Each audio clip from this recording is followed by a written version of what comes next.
Kamala Harris is not to blame for the recent market crash. Blaming her for the global economic downturn is ridiculous.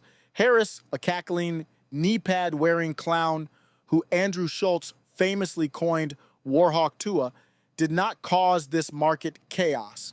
That is my favorite Kamala Harris nickname, by the way. The recent decline in stock markets around the world, including the NASDAQ falling into correction territory and Japan's Nikkei having its worst day since 1987, could be driven by economic indicators and Federal Reserve policies. The U.S. jobs report showed a slowdown in hiring and an increase in unemployment, spooking investors and triggering fears of a recession. This economic anxiety was further fueled by the Federal Reserve's decision to maintain high interest rates, causing more volatility. No one really knows what drives these fluctuations, but I would rather speculate on powerful financial institutions, large hedge funds, and wealthy individuals who benefit from market volatility and bailouts. These are the critical factors influencing the market, not Harris's political standing. The stock market is a rigged casino.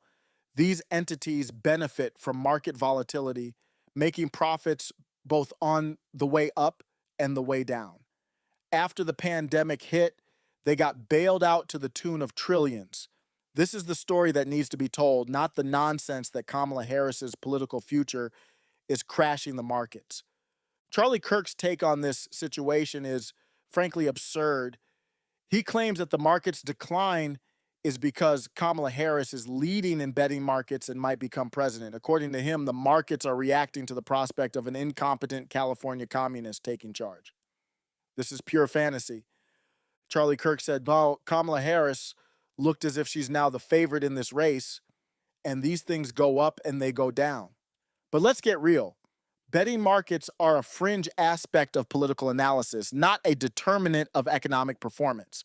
The claim that Harris is to blame for the market crash ignores the far more significant economic indicators at play.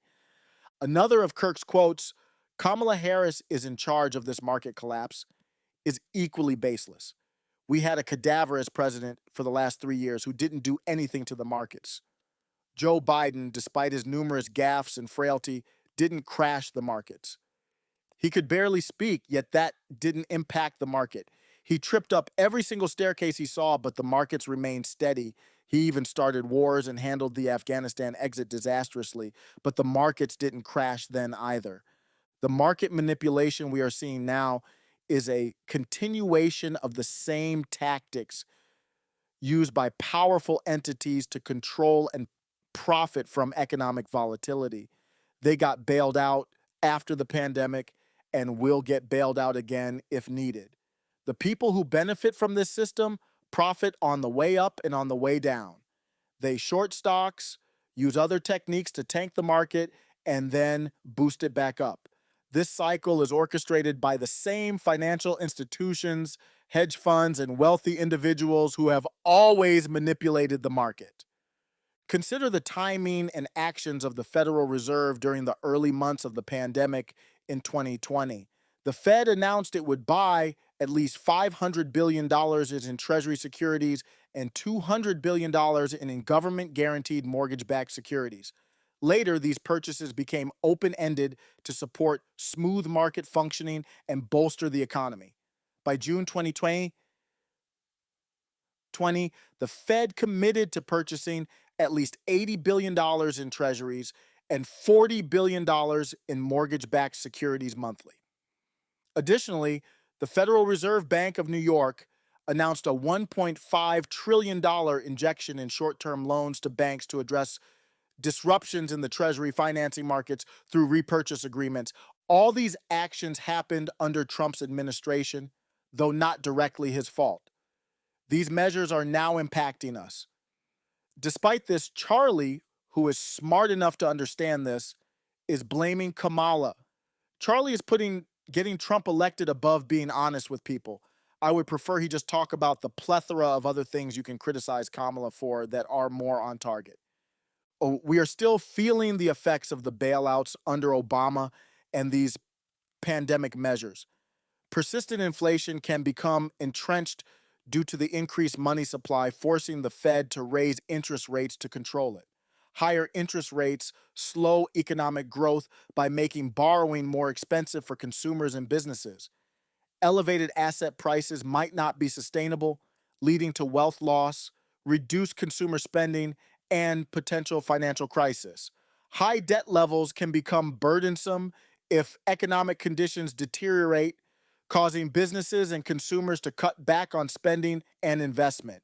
Excessive risk taking due to low interest rates can lead to financial instability, with risky investments potentially failing and requiring significant bailouts. The Fed might also have limited room to maneuver in future economic downturns, as reducing already low interest rates might not be effective, and further expanding the balance sheet might have diminishing returns. The recent U.S. jobs report revealing a slowdown in hiring and an increase in unemployment triggered fears of a recession. This report, along with the Federal Reserve's decision to maintain high interest rates, has contributed to market volatility. Investors are worried about the economic outlook, and this is reflected in the stock market's performance. It's not about Kamala Harris or any other political figure. It's about the underlying manipulated economic conditions. Consider this: Donald Trump was arraigned 4 times and the market didn't crash. He was almost assassinated, yet the market remained stable. These events show that the market responds to economic realities, not political drama. The idea that Kamala Harris is responsible for the market crash is ludicrous. The real issues are the economic indicators and the games played by powerful financial entities. Signing off. Osiris AI for middlemega.com.